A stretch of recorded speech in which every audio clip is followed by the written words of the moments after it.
mensagem para o nosso início do nosso estudo de hoje. Então, visto essa mensagem do nosso estudo, nós vamos fazer a leitura do exórdio de hoje, do livro Caminho, Verdade e Vida. Esse exórdio foi extraído do capítulo 171 desse livro, intitulado como Palavras de Mãe. Está na página 357 desse livro, e para leitura nós convidamos a Adriana para poder fazer a leitura desse nosso exórdio. Ok. Boa noite a todos. O capítulo 171, Palavras de Mãe, traz a seguinte epígrafe. Sua mãe disse aos serventes, fazei tudo quanto ele vos disser. João, capítulo 2, versículo 5. O Evangelho é roteiro iluminado, do qual Jesus é o centro divino.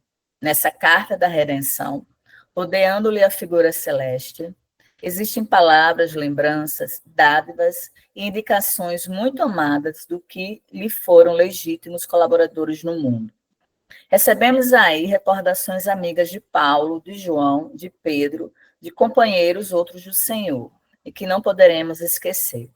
Temos igualmente, no documento sagrado, reminiscências de Maria. Examinemos suas preciosas palavras em Caná, cheias de sabedoria e amor materno. Geralmente, quando os filhos procuram a carinhosa intervenção de mãe, é que se sentem órfãos de ânimo ou necessitados de alegria. Por isso mesmo, em todos os lugares do mundo, é comum observarmos filhos discutindo com os pais e chorando ante corações maternos. Interpretada com justiça por anjo tutelado do cristianismo, às vezes é com imensas aflições que recorremos a Maria. Em verdade, o versículo do apóstolo João não se refere a paisagens dolorosas. O episódio ocorre numa festa de bodas, mas podemos aproveitar-lhe a sublime expressão simbólica. Também nós estamos na espera de noivado do Evangelho com a terra. Apesar dos quase 20 séculos decorridos, o júbilo ainda é de noivado, porquanto não se verificou até agora a perfeita união. Nesse grande concerto da ideia renovadora, somos serventes humildes. Em muitas ocasiões, esgota-se o vinho da esperança. Sentimos-nos extenuados, desiludidos. Imploramos ternura maternal, e eis que Maria nos responde: fazei tudo quanto ele vos disser. O conselho é sábio e profundo, e foi colocado no princípio dos trabalhos de salvação. Escutando semelhante advertência de mãe, meditemos se realmente estaremos fazendo tudo quanto o Mestre nos diz. Que assim seja. Graças a Deus. Que assim seja, graças a Deus. Obrigado, Adriana, pela leitura do exórdio. Tão harmonizado que estamos, nós convidamos Liana para poder proferir a nossa prece de início.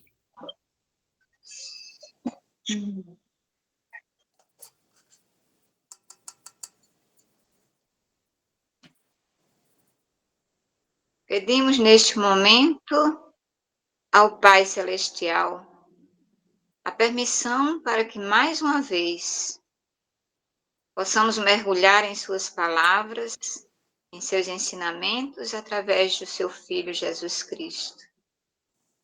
E que o Mestre Jesus esteja presente em nossos corações, neste momento, em nossos lares, que, sentindo a presença do nosso Mestre, os nossos corações se abram, as nossas mentes se preparem para recebermos as palavras valiosas, que somente elas podem nos conduzir ao reino do nosso Pai.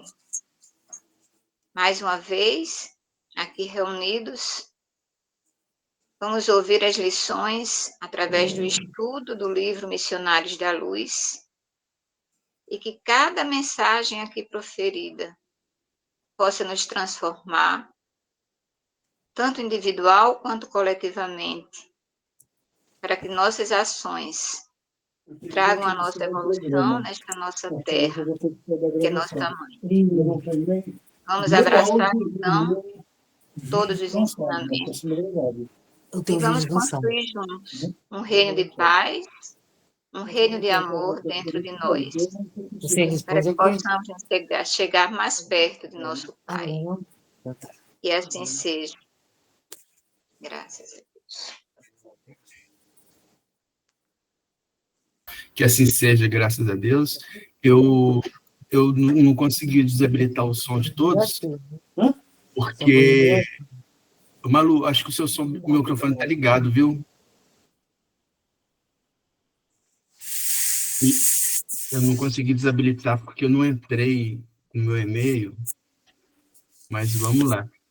Ei, Malu, eu acho que seu microfone está ligado, está aberto. Não, fechou. Isso, é. Então, vamos lá. Então, eu não consigo desabilitar o som de vocês, eu peço para deixar o microfone desabilitado, e aí, quando forem falar, vocês podem habilitar e depois desliga novamente, tá? Para não dar interferência. Então, gente, vamos começar o nosso estudo de hoje. Antes da gente começar o nosso estudo de hoje, eu queria só relatar, assim, eu sempre, não devia, né? Mas eu sempre fico surpreso, assim, com a interseção da espiritualidade nos acontecimentos, assim, diários, né? Eu estava hoje, era 20 para 6 da manhã, estava mandando uma mensagem para um amigo, tá passando por uma situação difícil, e aí eu lembrei dele e compus uma mensagem para ele, né? E nessa mensagem eu falei para ele que você é uma pessoa, essa mensagem escrita, você é uma pessoa excelente, situações maravilhosas aguardam em seu caminhar. Enviei para ele. E aí, quando eu enviei, eu lembrei, falei assim, não compus uma mensagem hoje ainda, porque a mensagem normalmente eu componho mais cedo, né? Aí eu peguei e as mensagens diárias que nós colocamos no Instagram é através da sequência de uma determinada obra que nós estamos estudando. Por exemplo, agora, para essas mensagens, estamos no livro Palavras de Vida Eterna. Estamos no capítulo 125 do livro Palavra de Vida Eterna. Então, nós pegamos onde nós paramos, o parágrafo, lemos o parágrafo, do parágrafo nós traímos a mensagem certinha daquele parágrafo. Nessa mensagem a esse amigo nosso, nós dissemos que ele era uma pessoa excelente, situações maravilhosas, o aguardava em seu caminhar. E aí, na mensagem do livro, do parágrafo que era para compor hoje, quando eu fui ler, a composição era: pensa no melhor que te espera e busca voluntariamente o trabalho a fazer, né? Então, era a mensagem direcionada, né, para nós e exatamente para esse amigo, né? E eu peguei e mandei novamente o print dessa mensagem para ele. Como que ocorre a concordância, né, da espiritualidade em nossa vida com os mínimos detalhes, né? Com os mínimos detalhes. Só que nós precisamos ter olhos sensíveis para poder enxergar, né?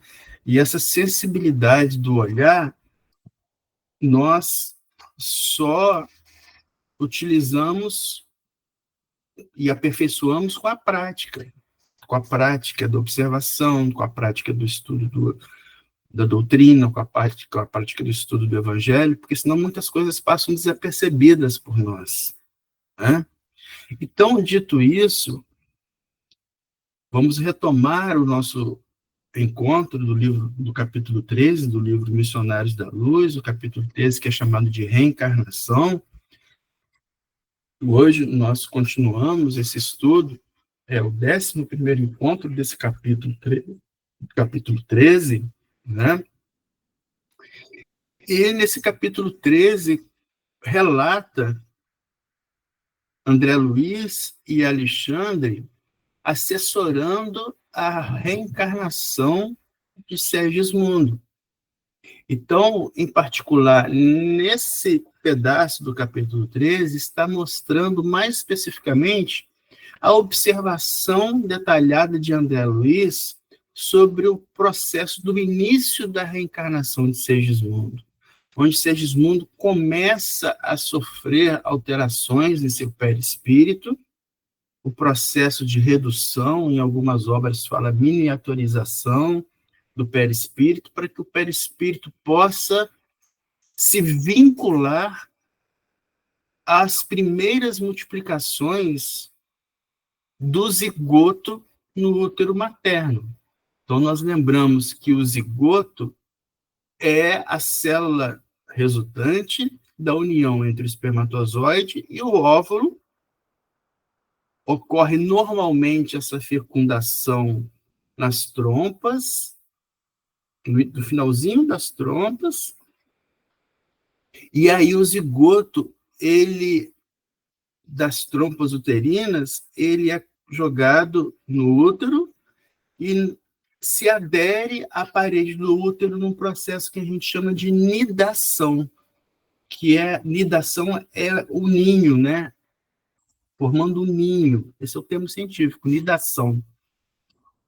Então, por isso que aquelas dúvidas, né, Adriana, da semana passada, sobre a cromatina que se alterava no útero materno, é devido a isso. A nidação do zigoto no útero materno, uma vez que se aninha o zigoto no útero materno, começa a multiplicação do material genético, da cromatina, para originar as primeiras células que vão resultar no corpo físico futuro. E essa divisão dessas primeiras células já provoca alteração do perispírito daquele ser reencarnante. Já começa a sofrer alteração para ligação nesse processo. Aí já começa o processo de ligação do perispírito ao corpo físico que está se formando, e esse processo todo de ligação do perispírito ao corpo, ele só finaliza aos 7 anos de idade, como muito nos lembrou Márcio, né, que está lá na obra O Consolador. É isso mesmo, Márcio? Está previsto lá na obra O Consolador, mostrando que até os 7 anos o perispírito ainda está em processo de ligação completa com o corpo físico. Ok? Então vamos lá. Então, visto isso, nós paramos nas minhas anotações aqui, no capítulo 224. Na página 224 do nosso livro aqui. E essa página 224, o item seria o 13.36. Isso mesmo? Certo. Exato. Então, eu vou só pegar o parágrafo anterior, para a gente poder ler e chegar nesse parágrafo, tá? Então, o parágrafo anterior diz o seguinte: o fenômeno espantava-me e não pude conter as interrogações que se represavam no íntimo. Por que está acontecendo isso? André Luiz, observando que está acontecendo esse processo de início de alteração do perispírito de Segismundo, para ele poder se ligar àquele ser que está começando a se formar no útero materno, de Raquel, é isso? Esposa de Adelino. E aí André Luiz começa a ficar cheio de dúvidas, né? Então, o fenômeno espantava-me e não pude conter as interrogações que se me represavam no íntimo. Observando que Alexandre e os construtores, então vejam que existem espíritos construtores, todos encarregados do planejamento desse processo de multiplicação celular até a formação do corpo físico final, são os espíritos construtores. Então, observando que Alexandre e os construtores se dispunham alguns minutos de intervalo antes da penetração na câmara conjugal, acerquei-me do prestimoso orientador que me percebeu em um relance a curiosidade. Aí começa aqui o nosso encontro hoje. Acolheu-me Cortês, como sempre falou. Já sei, você permanece torturado pelo espírito de pesquisa. Né? Então, André Luiz, cheio das dúvidas, torturado pelo espírito de pesquisa, mas aqui é uma tortura que é boa. Essa tortura pelo espírito de pesquisa é uma tortura boa. Por quê? Porque essa tortura que está querendo representar aqui é onde a necessidade de informação ela se faz mostrar no espírito. Ela se faz valer. Então, aquela necessidade é igual à fome. Quando a gente fica com fome, a gente logo percebe no corpo físico a tortura pela fome, não é vontade. A tortura pela sede, a necessidade da sede. Então, tortura, nesse caso, é necessidade, tá? Necessidade. Então, quando ele fala, você permanece torturado, você permanece na necessidade do espírito de pesquisa. Mas é uma necessidade importante, necessária e salutar. Vamos aqui relembrar que esse espírito de pesquisa é o que gabaritou Kardec a mostrá-lo necessário e fundamental para o início da doutrina dos espíritos, para a espiritualidade. Então, o espírito de verdade, que é o espírito orientador de Kardec, o espírito de verdade, ele procura Kardec porque visualiza em Kardec os pré-requisitos necessários para revelar a doutrina dos espíritos que já se encontrava se manifestando na Europa na metade do século XIX. Né? Então, nós vimos que na metade do século XIX, vários acontecimentos, não só a dança, as mesas, o fenômeno das mesas girantes, né? Não só esse fenômeno das mesas girantes, mas também como outros fenômenos aconteciam naquela Europa, mostrando a existência de seres extracorpóreos. E aquilo chamou a atenção da sociedade da época como nós conhecemos, e os pesquisadores daquela época chegaram a Kardec, levando todo o material a Kardec. Kardec, com o ceticismo, com a desconfiança de um pesquisador nato, que ele era pesquisador nato, ele começa a usar a ciência, ou seja, torturado pelo espírito de pesquisa, porque, na verdade, ele não queria nem participar daquilo, mas foi torturado pelo espírito de pesquisa, ou seja, ele foi aguçado, né, pelo espírito de pesquisa. Não, então deixa eu verificar isso à luz da ciência. Então, ele começa, à luz da ciência, pesquisando aqueles fenômenos que aconteciam à Europa, que faziam mesas girar, né? Responder através de pancadas a perguntas que eram feitas pelos homens, as mesas respondiam. Então, Kardec pesquisou cientificamente e chegou na sua resposta que não existiria nenhuma possibilidade de acontecer algo por trás daqueles fenômenos que não fosse fundamentado pela presença de espíritos, ou seja, só tinha condição de explicar aqueles fenômenos através de seres extracorpóreos que estavam se manifestando naquela época, e assim, então, começa a surgir a doutrina espírita. Então, Kardec ele se vê fortalecido pelo espírito de verdade, que é o espírito da codificação, que assessora Kardec para codificar a doutrina espírita. E isso é tão, pessoal, ligado à ciência, que existe em várias faculdades, universidades, né, cursos de pós-graduação, mestrado, doutorado, e alunos defendendo teses de mestrado, doutorado e pós-doutorado em cima de doutrina espírita. O próprio Parnaso de Além-Túmulo, a obra de Parnaso de Além-Túmulo, tem uma tese de doutorado em cima das obras de Parnaso de Além-Túmulo, mostrando a correspondência exata entre os autores mencionados no Parnaso de Aletumo, os poetas, Olavo Bilac, né, dentre outros, e a correspondência exata desses autores com aqueles poemas. Não é? Então, também tem na Universidade de Minas, na PUC de Minas, a PUC de Minas, em Belo Horizonte, ela tem um programa de pós-graduação de ciências da religião. Pós-graduação em ciências da religião. É quase chamar pós-graduação em doutrina espírita, né? Porque a gente sabe que ciência e religião é doutrina espírita, né? Mas pós-graduação de ciências da religião.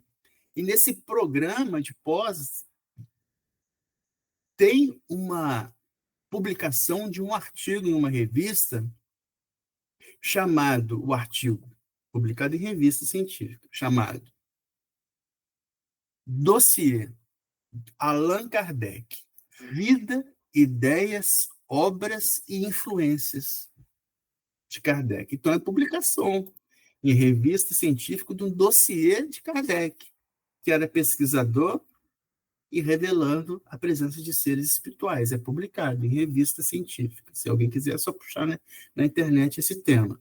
Tá?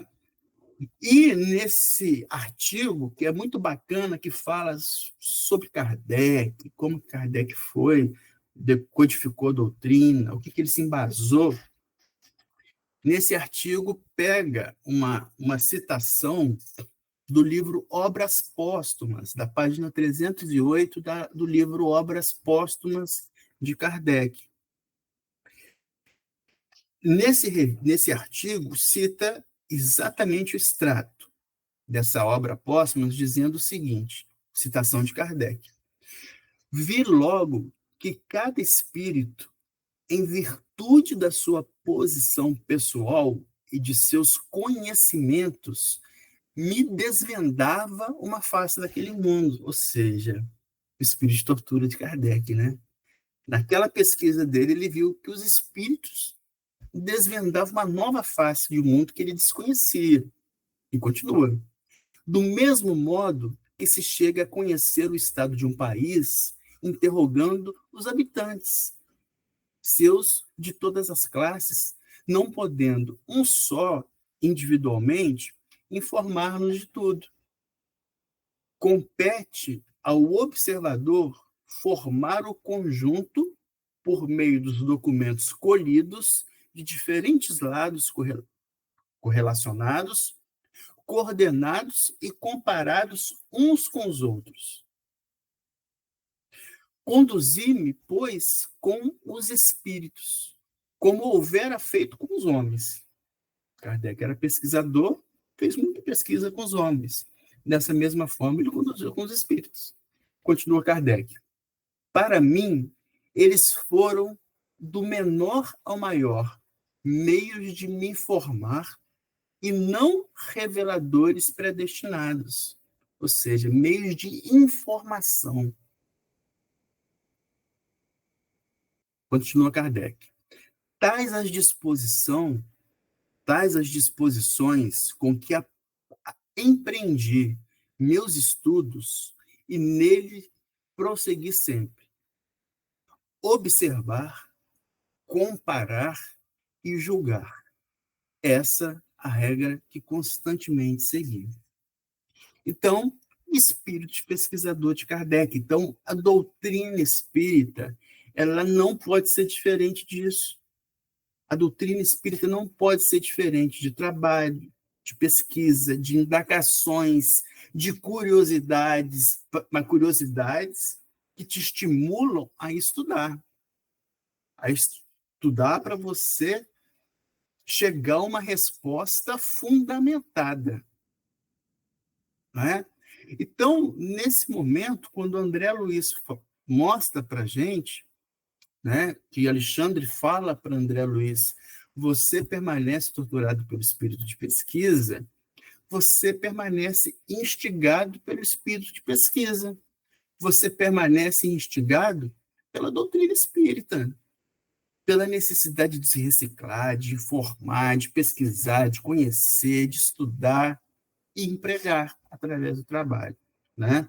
Então, esse início nessa conversa de hoje é para nós nos lembrarmos sobre os fundamentos da doutrina espírita.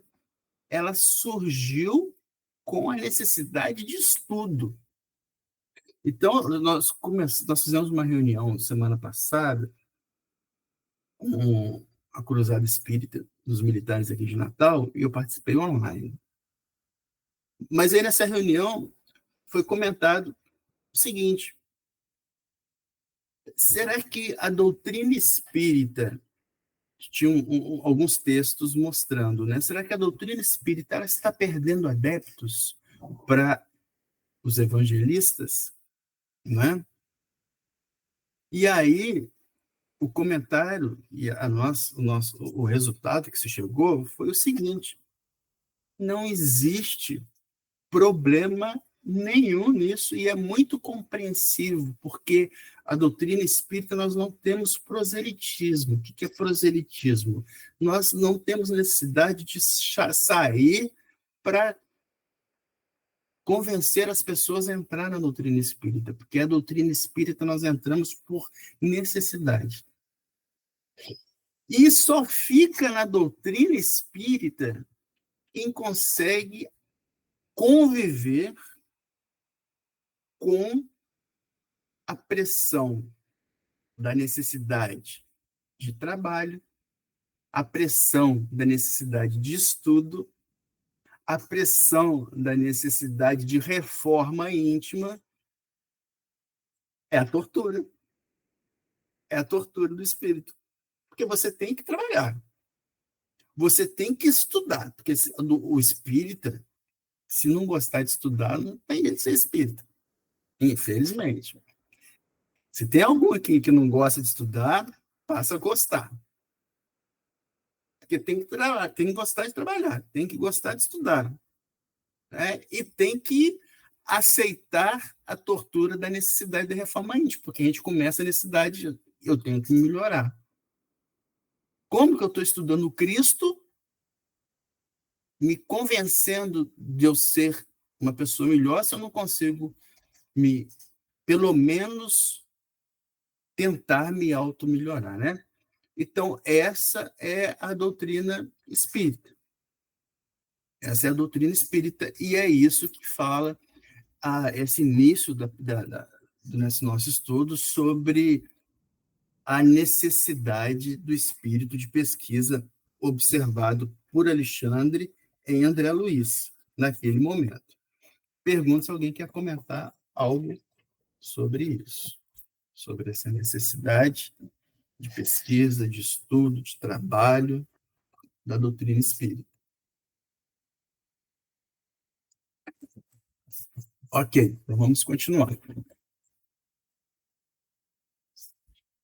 Sorri desapontado, André Luiz falando. Sorri desapontado, mas cobrei ânimo e indaguei. Como pode ser o que vejo?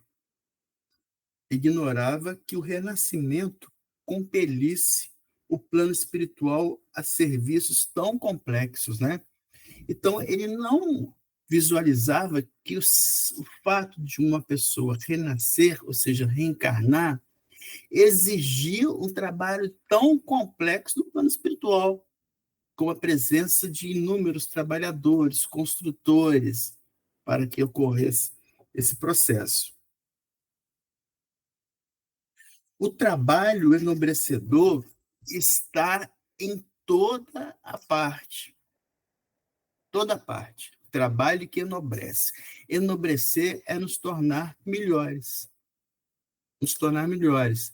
Por isso que o trabalho, conforme comentamos há pouco, é uma necessidade que deve ser permanente dentro do espírito. Necessidade de trabalhar para o próximo. E dentro dessa necessidade do trabalho o trabalho enobrecedor está em toda parte, né? O trabalho ele é uma necessidade. Se ele é uma necessidade herdada divinamente, por que é herdada divinamente? Porque o trabalho é uma lei divina, não é? Estou falando mentira ou não? Trabalho é uma lei divina. Tá? 10 leis morais, leis divinas. Primeira lei, lei da adoração. Segunda lei, lei do trabalho. Então, o trabalho é uma lei divina. Se o trabalho é uma lei divina, ou seja, uma lei de Deus, que pai exige algo do filho sem dar os instrumentos para que o filho realize aquilo que o pai está pedindo? Né? É assim com Deus. Então, se o trabalho é uma determinação divina para nós, existem incomensuráveis oportunidades de trabalho ao nosso redor. Por isso que ele diz no início desse texto, o trabalho enobrecedor está em toda parte. Então vamos voltar lá para o Livro dos Espíritos, né? Que é a primeira obra da codificação espírita. Então, lá na segunda metade do século XIX, Kardec visualiza aquilo tudo na Europa e, através das pesquisas dele, ele codifica o primeiro livro através das perguntas elaboradas aos espíritos e as respostas que os espíritos forneciam para ele através dos médiuns. Elaborou 1019 perguntas e respostas, e essas 1019 perguntas e respostas foram didaticamente agrupadas dentro do Livro dos Espíritos para nos ensinar sobre a doutrina que surgira. Por isso, o Livro dos Espíritos ele é dividido em 4 partes didaticamente. Primeira parte, causas básicas, informações iniciais, para que a gente possa começar o aprendizado, que a gente sempre diz. Primeira questão, que é Deus, causa primária de todas as coisas, né? Depois, sabendo das causas básicas, nós podemos entrar no mundo dos espíritos. Por isso que a segunda parte do Livro dos Espíritos é o mundo dos espíritos. Sabendo sobre as causas básicas, sobre o mundo dos espíritos, nós temos condições de estudar a lei divina, de entender sobre a lei divina.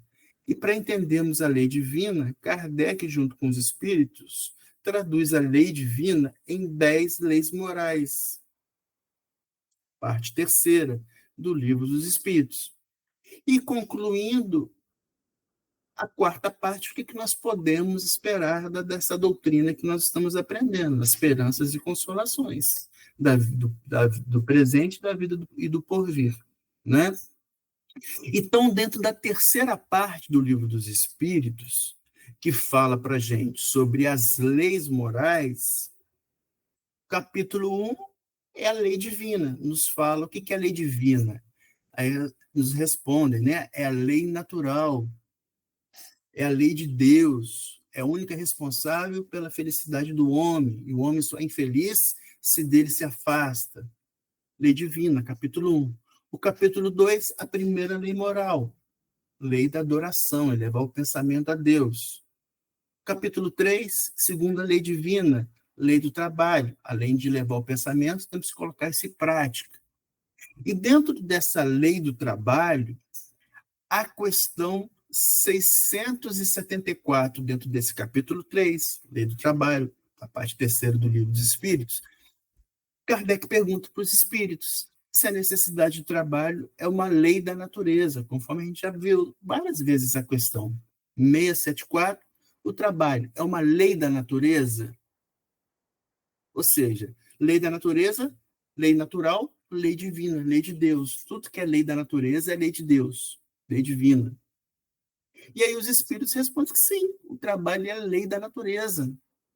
Por isso mesmo que constitui uma necessidade. E a civilização obriga o homem a trabalhar mais porque ele aumenta as necessidades e os gozos.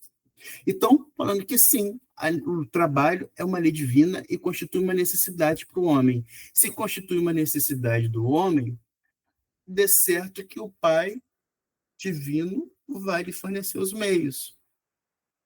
Por isso que o Cristo, no Sermão do Monte, né, naquele famoso Sermão do Monte, ele fala: por que andais ansioso quanto aos vestuários? Observai as aves do céu, né, que o Pai dá tudo para elas, observar os lírios do campo, a formosura dos lírios do campo, né? Então, tudo Deus fornece para nós. Então, por isso que o trabalho enobrecedor está em toda parte, porque é uma lei da natureza. E aí, para a gente finalizar isso, na questão 676, pergunta Kardec: por que o trabalho se impõe ao homem? Por ser uma consequência da sua natureza corpórea.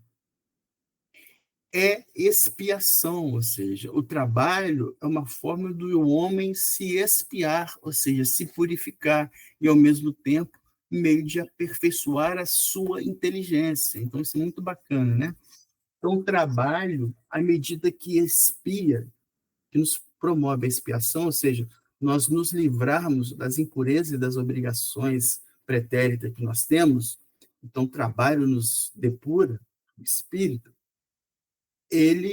o trabalho nos enriquece, o trabalho nos aperfeiçoa a inteligência.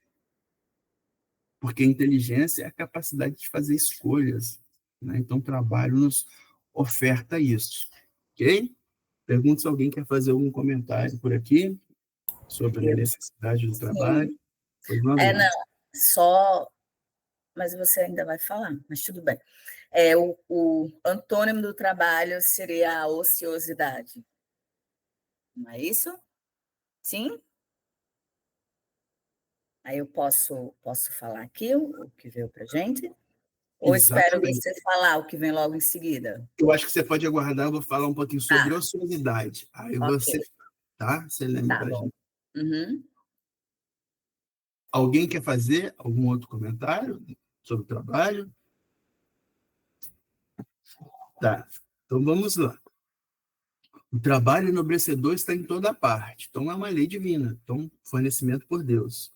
Acentuou Alexandre intencionalmente.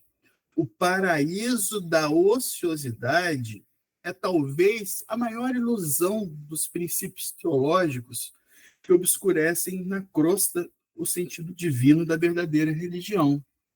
Né? Então, nas religiões, algumas religiões, desde o seu início, a noção de paraíso é relacionada ao ócio, né, à tranquilidade, o nada por fazer. Mas normal, por quê? Porque nós somos seres evolutivos, em evolução. O aprendizado, ele é evolutivo. O aprendizado é evolutivo, né? Só que chega um determinado momento que nós temos que usar as informações evolutivas para a gente analisar se é cabível ou não. Então, aí a espiritualidade nos fala, através dessa obra, através de Alexandre e André Luiz, dizendo que o paraíso da ociosidade é uma ilusão desses princípios teológicos. É ilusão. Porque nós sabemos que se o trabalho ele é enobrecedor e necessário, como que na espiritualidade vai estar fugindo a essa grandeza divina? Não tem como. Tudo que é grandeza, tudo que é grandeza moral presente aqui, ela é muito mais potencializada na espiritualidade. Se é a grandeza moral, ela é muito mais potencializada na espiritualidade. Porque na espiritualidade, nós desvinculados da carne, da materialidade, nós somos mais sensíveis às necessidades divinas do espírito. Então, o trabalho é uma necessidade divina do espírito. Então, na espiritualidade é muito mais exacerbado.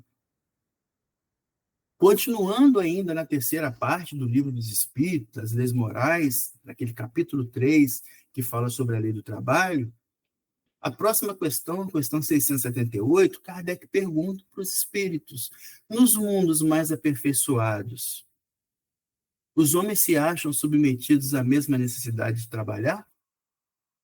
Aí os espíritos respondem: a natureza do trabalho está em relação com a natureza das necessidades. Ou seja, o trabalho é uma necessidade. Quanto menos materiais são estas, menos material é o trabalho. mas não deduzais daí que o homem se conserve inativo e inútil. A ociosidade seria o suplício, em vez de um benefício na espiritualidade. Então, ocioso, por quê? Porque na espiritualidade tem a necessidade do trabalho aguçado. E se você não exerce, você entra em suplício espiritual. E aí eu abro a palavra para a Adriana, para ela poder comentar um pouco sobre isso, né? Tá, só um minutinho que eu fiquei com uma dúvida no finalzinho aí, que fala que a ociosidade, né, obscurece na crosta, né, na terra, o sentido divino da verdadeira religião. E a verdadeira religião, o R está grafado com R maiúsculo. Eu não entendi o sentido divino e que verdadeira religião é essa? A religião de Jesus que está falando? Eu não entendi essa parte. No finalzinho. A verdadeira religião é aquela que vai promover o congraçamento de todos os homens. Essa é a verdadeira religião. Vai promover o congraçamento de todos os homens, a união de todos os homens, o amor entre eles. Sim. Essa é a verdadeira religião, né? Ah. E aí nós pegamos Chico Xavier. Perguntaram para Chico, Chico, o espiritismo é religião do futuro? Não. Aí Chico falou, não, o espiritismo não é religião do futuro, o espiritismo é o futuro das religiões. Entendi. É o futuro das religiões. Uhum. Por quê? Porque todas as religiões, com seu processo evolutivo, quando elas perceberem que a união dos homens é o fator preponderante, o amor entre eles, então esse é o futuro das religiões, né? Então, é aí que entra o texto. Certo. Né? Entendi. Ok. Tá, então, posso trazer agora? Pode. O contraceptivo da ociosidade. No site O Consolador. Aí traz João, capítulo 5, versículo 17. Meu pai trabalha até agora, e eu também trabalho. Quem falou isso? Palavras de Jesus, né? Meu pai trabalha agora, eu também trabalho. Aí vem Joana de Ângeles, a mentora Joana de Ângeles. Ela falando, são terríveis e danosas as fecundações da ociosidade que se traduzem em obsessão, loucura, delinquência, depressão, enfermidade, pessimismo. Portanto, não é sem motivo... está falando aqui a nobre mentora Joana de Ângelo avisa.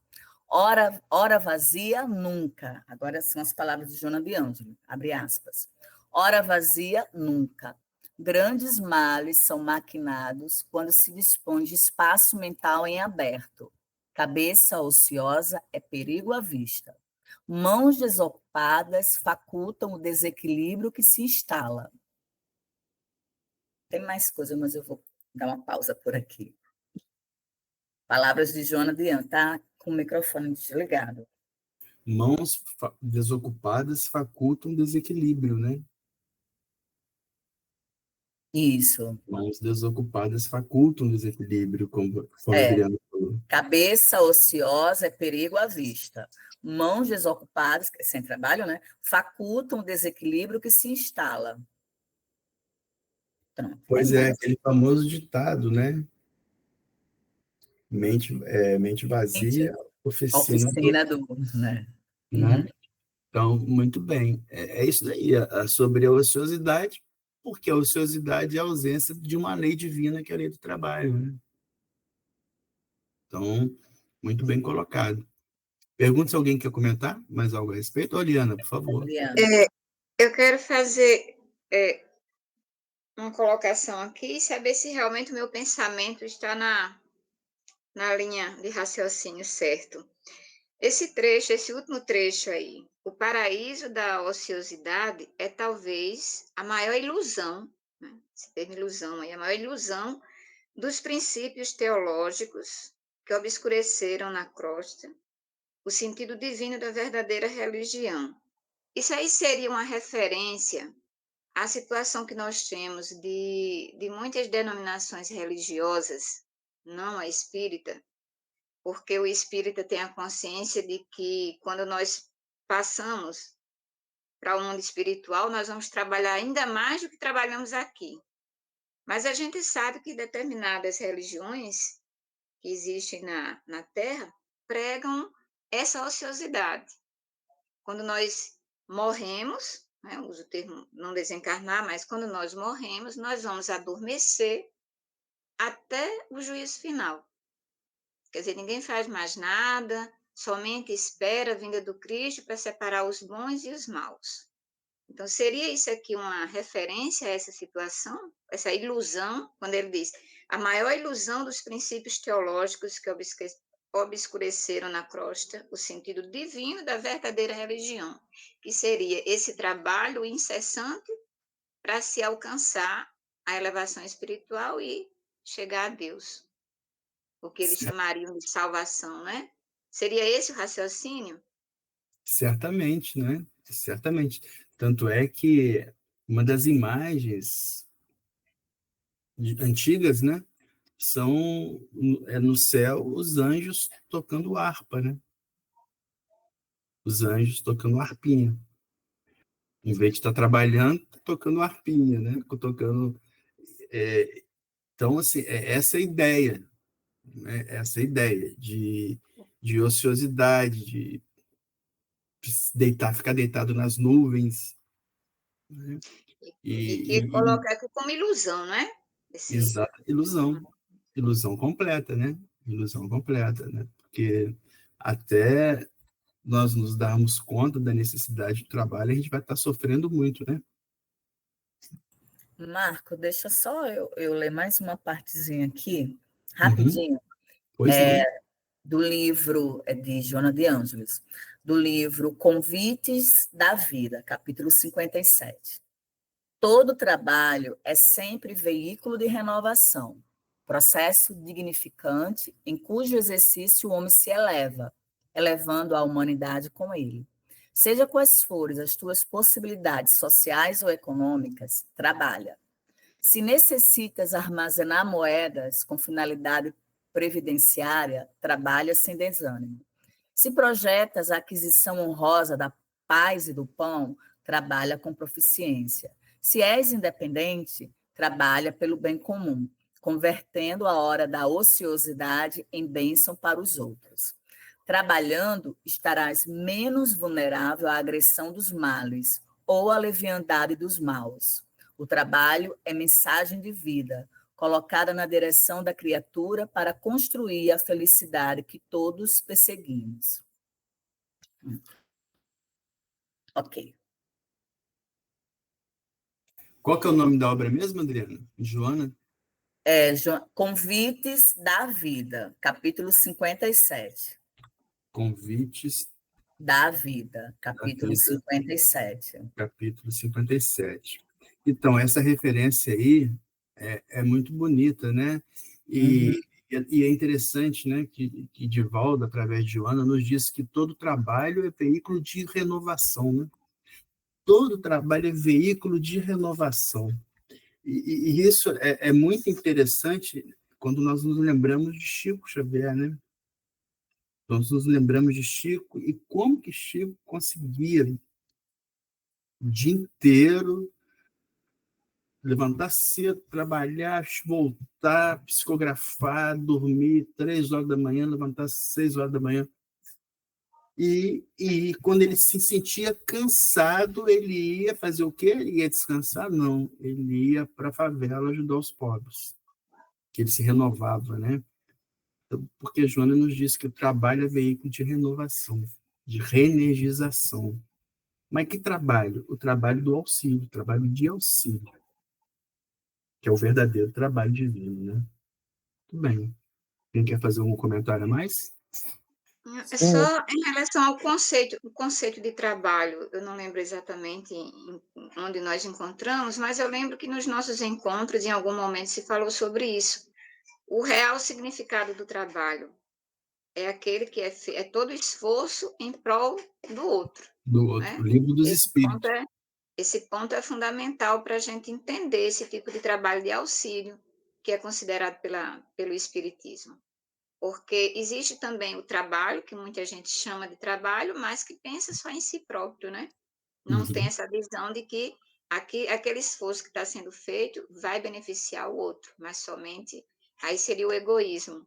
Não é esse trabalho que o Espiritismo nos mostra, mas o trabalho, todo esforço em prol do irmão, em prol da coletividade. Acho que esse texto de Adriana fala bem isso aí que ele leu agora, né? Exatamente. Muito bem lembrado. Alguém quer fazer mais algum comentário? Sim, sobre a questão que foi abordada aí de religião, em que André Luiz diz verdadeira religião, tá? A pergunta 842 do livro dos Espíritos, está lá da Lei da Liberdade, onde diz: por que indícios se poderá reconhecer entre todas as doutrinas que alimentam a pretensão de ser expressão única da verdade, a que tem o direito de se apresentar como tal? Os Espíritos responderam: será aquela que mais homens de bem e menos hipócritas fizer. Isto é, pela prática da lei de amor na sua maior pureza e na sua mais ampla aplicação. Esse é o sinal porque reconhecereis que uma doutrina é boa, visto que toda doutrina que tiver por efeito semear a desunião e estabelecer uma linha de separação entre os filhos de Deus não pode ser falsa e perniciosa. Aí, tem no Evangelho segundo o Espiritismo, capítulo 8, item 10, no terceiro parágrafo, que diz: o objetivo da religião é conduzir a Deus o homem. Ora, este não chega a Deus senão quando se torna perfeito. Logo, toda religião que não torna melhor o homem não alcança seu objetivo. Toda aquela em que o homem julgue poder apoiar-se para fazer o mal, ou é falsa, ou está falseada em seu princípio. Tal resultado que dão as em que a forma sobreleva o fundo. Eu não vou continuar aqui não, porque o texto é extenso, tá? Para não... porque o sentido que quer se dar, pelo menos que eu entendi aí do André Luiz, né? Quanto à questão de verdadeira religião, já está exposto aí na pergunta 842. Muito bem, Márcio, muito bem esclarecido, né? A verdadeira religião é aquela que torna o homem melhor, né? Muito bem. Alguém quer fazer algum comentário a mais? Não? Ok. Então, vamos continuar a nossa leitura, então.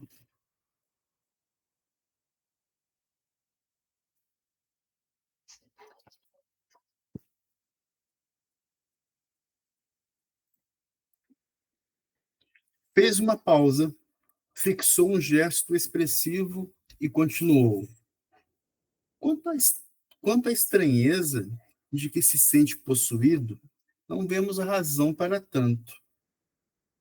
A desencarnação normal na Terra obriga o corpo denso, de carne, a não menos modificações.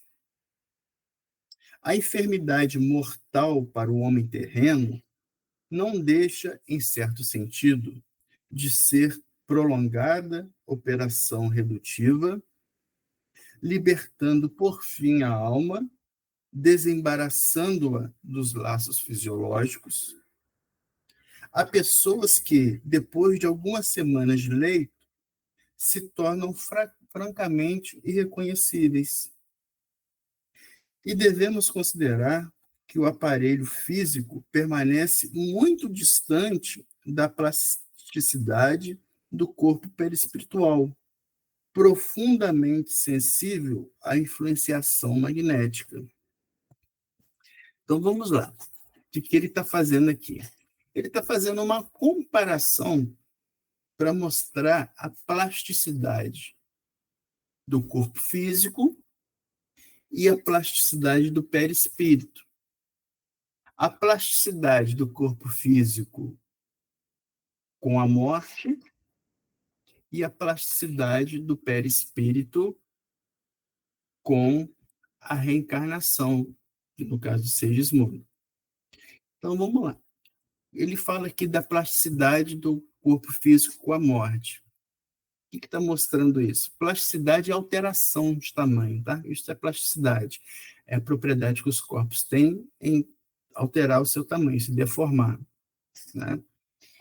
Então, o corpo físico, quando desencarna o espírito, ele começa a se deteriorar. Começa a se deteriorar e a se reduzir a células, pequenas células, né? Então, é deterioração do corpo e redução do corpo.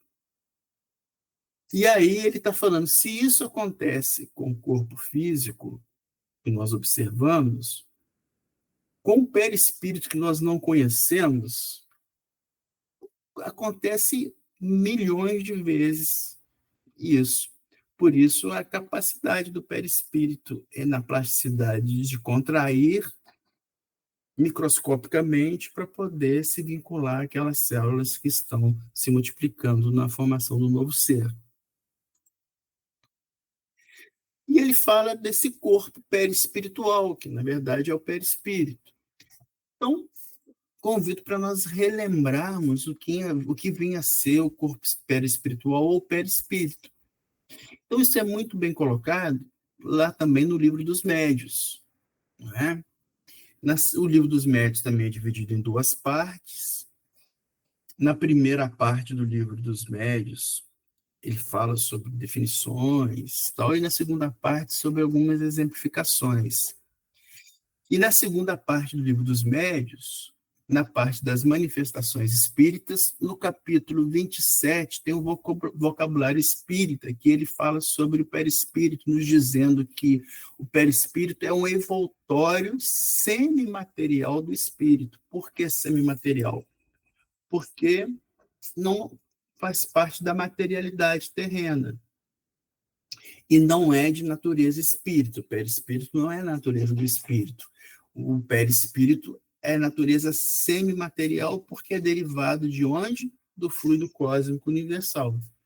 Então, o fluido cósmico universal é a respiração divina no ato da criação, e essa energia da respiração divina no ato da criação, dali deriva todos os materiais e semimateriais. E aí completa o livro dizendo que nos encarnados em nós serve de intermediário entre o espírito e a matéria, que é o nosso corpo. Nos espíritos errantes, diz o livro, que os espíritos errantes são aqueles que estão na espiritualidade, constitui o corpo fluídico do espírito, né? Então, perispírito, corpo perispirítico, corpo espiritual ou corpo fluídico é a mesma coisa. Então, o perispírito é, vulgarmente, a roupagem do espírito. É a roupa, é o que dá forma ao espírito. E a forma do espírito é em função de quê? Daquele mundo que ele estava reencarnado. Por quê? Porque o perispírito, ele tira o semimaterial do fluido cósmico daquele mundo. Ok? Então, relembrando aí o perispírito. Na Gênesis também, lembrar o Pentateuco kardeciano, né? Então, Kardec, da formação da doutrina espírita, ele lança 5 livros chamados de Pentateuco. O primeiro livro, o Livro dos Espíritos; o segundo livro, o Livro dos Médiuns; o terceiro livro, Evangelho segundo o Espiritismo. Depois ele coloca para a gente a Gênese, né? E o livro Céu e Inferno. Então, na Gênese, que é conhecido também como Gênese, os milagres e as predições, segundo o Espiritismo, na parte sobre os milagres, no capítulo 14, fala sobre os fluidos. E nessa parte sobre os fluidos, ele fala sobre a natureza e propriedade dos fluidos na formação do perispírito. Então, nessa parte do livro da Gênesis, Kardec nos fala que o perispírito, ou corpo fluídico dos espíritos, que é a mesma coisa, é um dos mais importantes produtos do fluido cósmico. Fluido cósmico universal que vem de Deus, do ato da criação. É uma condensação desse fluido, ou seja, desse ato criacional, dessa respiração, dessa intenção de Deus, formando tudo, os mundos, as estrelas e, por consequência, o perispírito daqueles seres que vão encarnar em determinados mundos. Então, perispírito, condensação desse fluido divino em torno de um foco da inteligência, que é a nossa alma. Ok? Então, só para relembrar um pouco aí sobre o perispírito, que é a mesma coisa que corpo perispirítico ou fluido perispírito. Pergunto se alguém tem alguma dúvida com relação ao perispírito. Não? Então, podemos continuar. Eu queria voltar um pouquinho atrás aí, Pois não, Márcio? sobre a dúvida da Liana, tá? Que ela estava, eu acho que em dúvida, onde é que trazia alguma coisa sobre o trabalho. É a pergunta 675. Por trabalho só se deve entender ocupações materiais? Não. O espírito trabalha assim como o corpo. Toda ocupação útil é trabalho. É isso.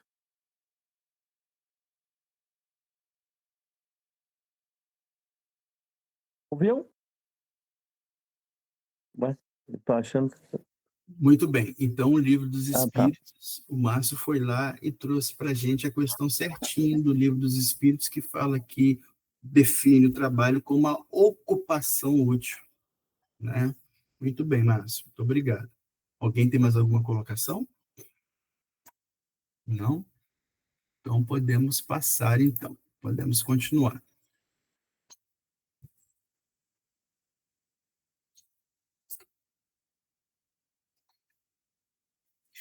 A expiação não podia ser mais lógica. A explicação não podia ser mais lógica.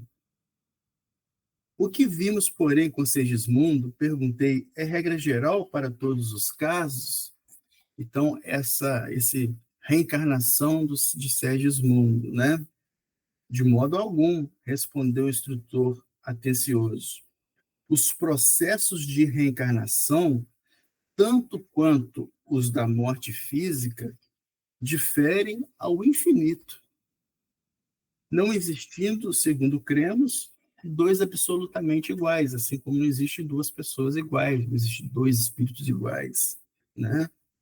As facilidades e obstáculos estão subordinados a fatores numerosos, facilidades e obstáculos tanto para a reencarnação quanto para a morte, quanto para o desencarne.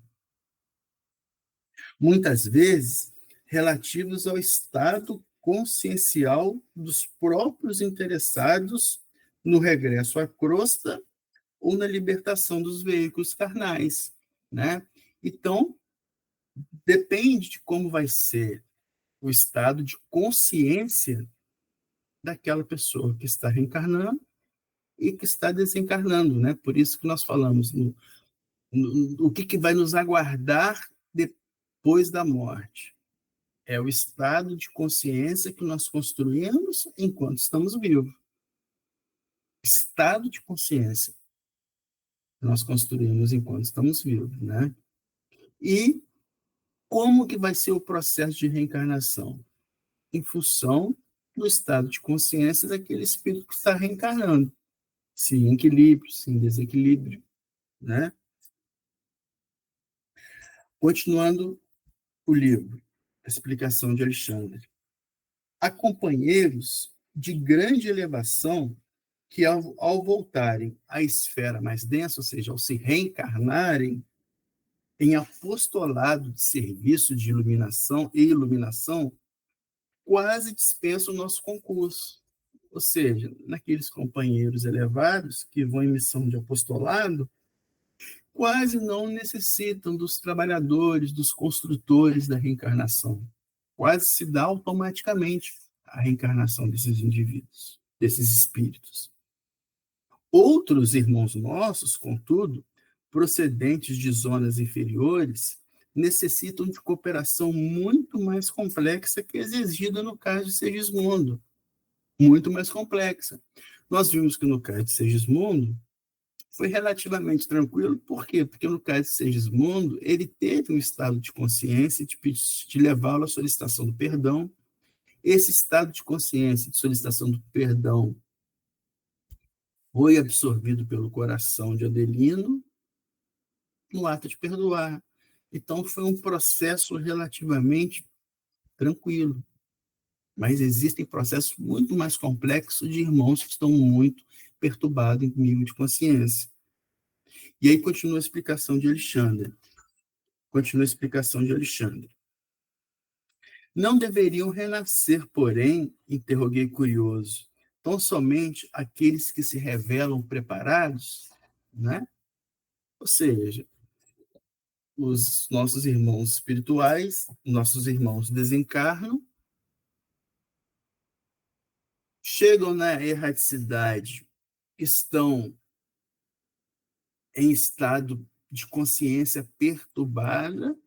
Segundo a pergunta de André Luiz, será que eles não teriam que primeiro readquirir um equilíbrio total para depois reencarnar? E aí nós observamos como nós sabemos que a reencarnação é oportunidade de expiação, de purificação, e como sabemos que os desequilíbrios de consciência são em função de um espírito necessitado de trabalho, por exemplo, então o tratamento para esse espírito é a reencarnação. A reencarnação, né? Então vamos ver o que o Alexandre responde para André Luiz a esse questionamento. Diz Alexandre: não deveria renascer, não podemos esquecer, no entanto, refutou meu esclarecido interlocutor, que a reencarnação é o curso repetido de lições necessárias. Isso é bonito, né? Então, a reencarnação é o curso repetido de lições que nós necessitamos. Curso repetido, né? Como a gente poderia repetir de série, né? Por não cumprir com os requisitos das séries que nós estudamos, vai ter que repetir. A reencarnação é um curso repetido de lições que nós necessitamos, porque nós reencarnamos com o objetivo de cumprir aquela lição, falimos, como nós vimos, né, nas obras do Mensageiro, por exemplo, mostrando os médios que faliram, lembra? Os médicos que necessitavam reencarnavam e entravam em falência, né?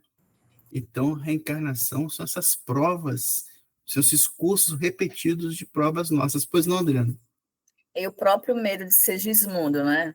Ele estava com muito receio, com muito medo, porque ele tinha medo de errar, né? De ser reprovado novamente na lição do porvir. Aí explica isso, né? Muito bem lembrado, o medo de Segismundo da reencarnação, que gerando Alexandre, né, dá uma energização. Uma energia, um ânimo, né? Uma injeção de ânimo. É. Verdade. Com medo de falir. Né? Alguém quer fazer um comentário? Não? Tá. Então, continuando aqui. A reencarnação é um curso repetido de lições necessárias. A esfera da crosta é uma escola divina. E o amor, por intermédio das atividades intercessórias, reconduz diariamente ao banco escolar da carne milhões de aprendizes, né? Então, o amor reconduz aos bancos escolares. O amor reconduz aos bancos escolares, né? Então, é muito importante, né, mostrar que a reencarnação é uma prova de amor divino, nos possibilitando o recomeço, o refazimento de caminhos tortuosos, né? É uma misericórdia divina.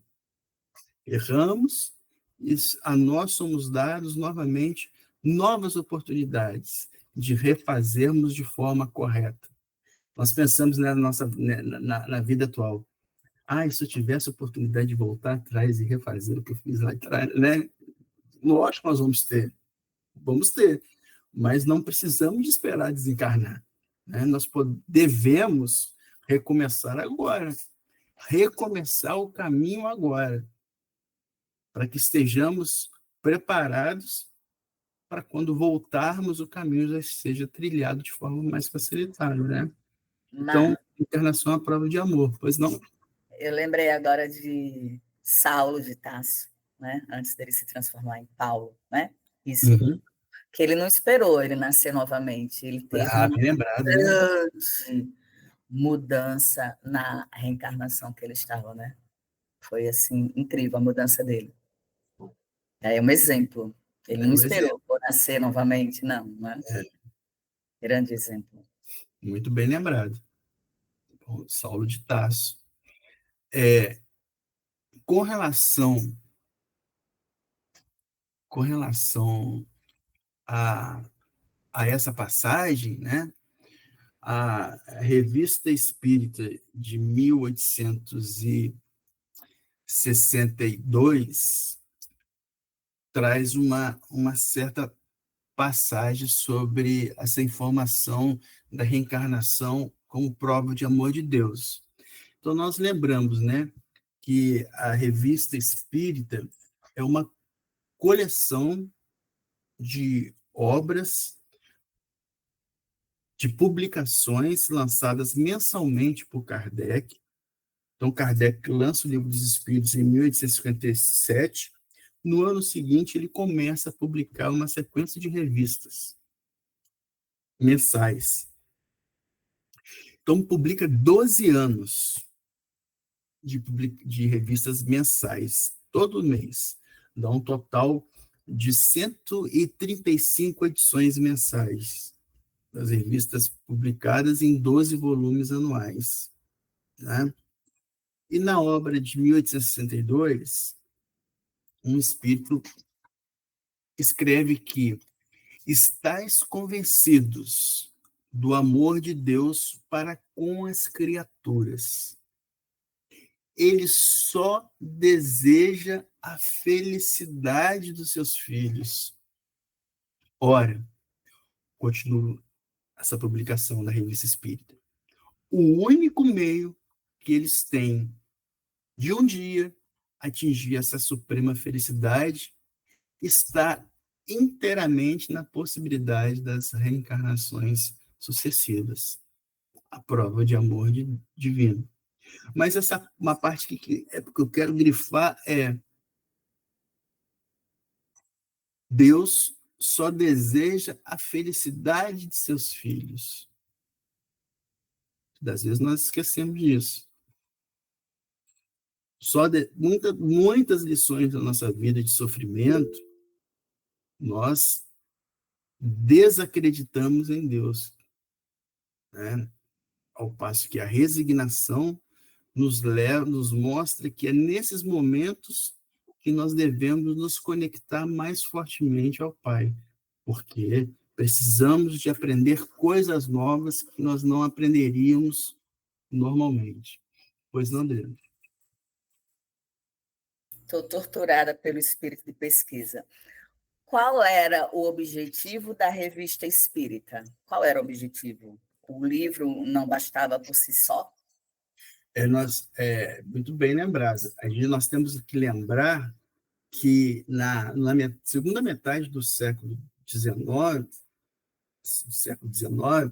né, nós estávamos saindo ali do iluminismo, da revolução científica, né? Então, a revolução científica está muito aguçada. Então, eram as produções de revistas científicas, né? Até hoje, né? Produção de revistas científicas. Então, a finalidade disso é formar uma revista aos moldes daquela época que já estava acontecendo, das revistas científicas mensais que eram publicadas à época.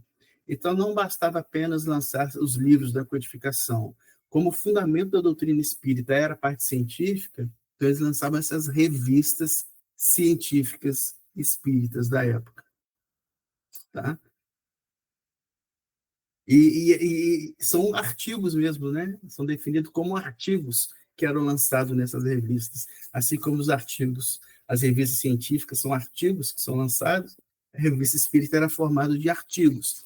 Então, naqueles artigos, tinham opiniões de pessoas renomadas e espíritos que se manifestavam para escrever os artigos.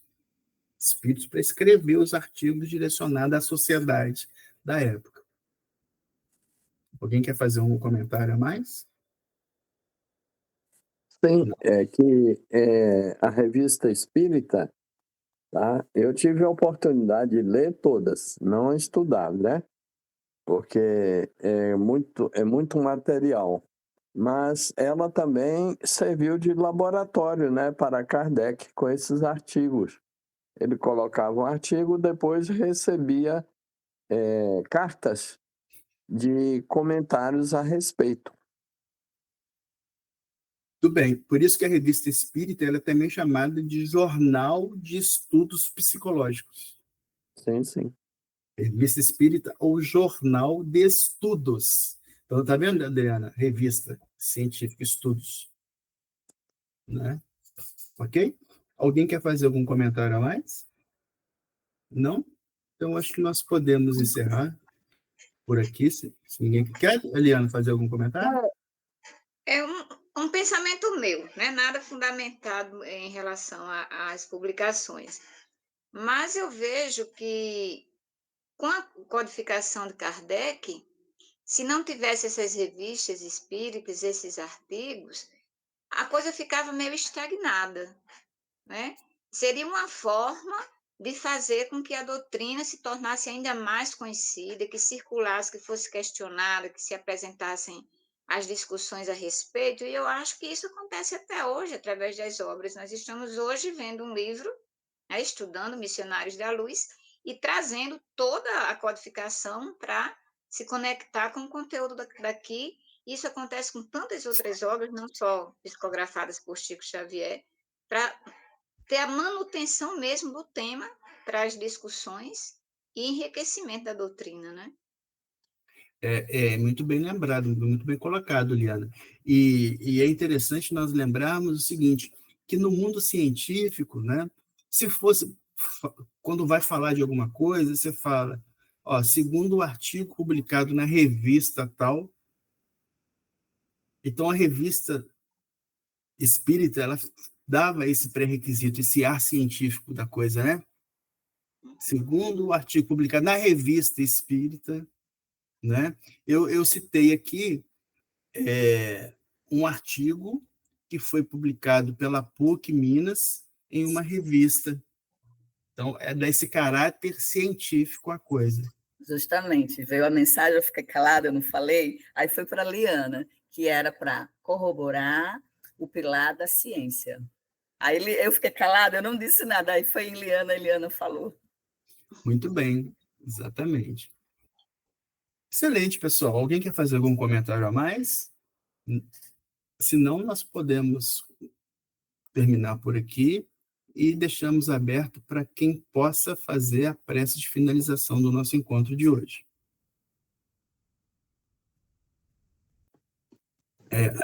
A Isabel já até deixou a imagem aberta, né, Isabel? Porque é voluntária, né? Agradecendo essa noite de estudos muito rica, muito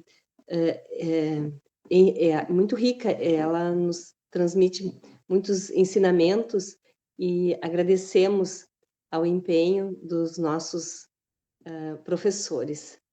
agradecendo a espiritualidade que nos conduziu, que nos acompanhou nesses estudos, agradecendo a oportunidade de estar participando desse estudo. Oramos agradecendo a Deus. Pai nosso, que estais no céu, santificado seja o vosso nome. Venha a nós o vosso reino, seja feita a vossa vontade, assim na terra como no céu. O pão nosso de cada dia nos dai hoje. Perdoai as nossas ofensas, assim como nós perdoamos a quem nos tem ofendido, e não nos deixeis cair em tentação, mas livrai-nos do mal. Amém. Que assim seja. Obrigado, Isabel. Recebi como um puxão de orelha. Quem não tem vontade de estudar, repense. Mas não sou eu que estou falando, não. Quem está falando é a espiritualidade ainda. Olha, tá vendo? Recado. Porque da outra vez veio um recado para mim. Perseverem. Eu estava afastada do centro há quase 2 meses. No sábado eu já estava lá, porque eu não estou conseguindo ir na segunda, por conta do recado que veio para mim.